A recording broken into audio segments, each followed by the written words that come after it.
In a small town where chalk dust still floated in the air like memories, there lived a woman named Margaret Wells.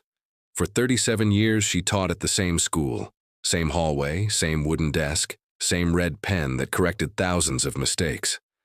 Her students used to call her Iron Maggie, strict, cold, and unshakable. But behind that firmness was a woman who believed that discipline was love and that good grades could fix anything.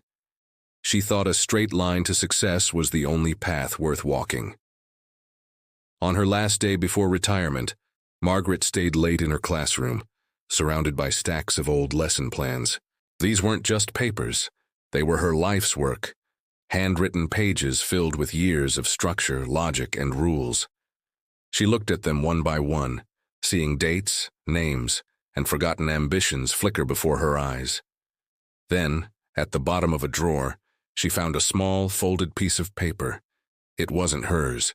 It was a note from a student dated 20 years ago. It read, "Dear Mrs. Wells, I failed your test today, but I think you failed mine too. You didn't see how hard I was trying. I just wanted someone to notice." Her hands trembled. She remembered the boy, quiet, shy, always sitting in the back row. She remembered marking his paper with a big red 0, and she remembered walking away without a second thought. That single memory, long buried, broke through decades of carefully constructed certainty.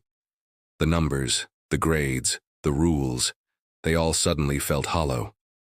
That night she took all her lesson plans, decades of ink and effort, and carried them to the backyard.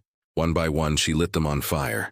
The pages curled, the ink turned to smoke, and years of her life vanished into the night sky.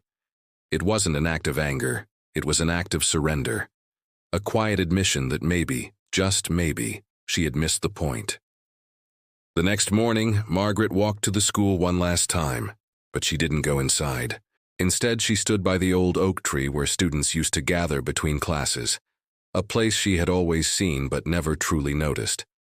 A young woman approached her, holding a bouquet of daisies. "Mrs. Wells?" she asked softly. "You probably don't remember me." Margaret turned. The woman offered a gentle smile.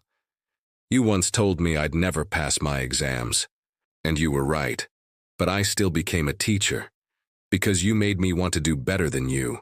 You taught me what not to be." For the first time in years, Margaret laughed.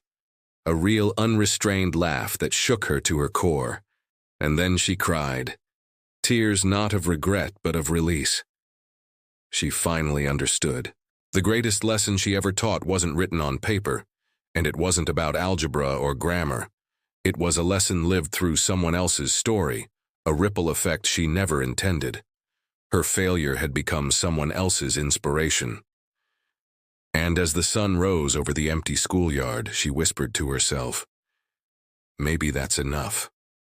Because sometimes our greatest legacy isn't what we plan, but the unintentional impact we have on the lives we touch. Thanks for watching. If this story moved you, please consider subscribing for more stories that explore the human heart.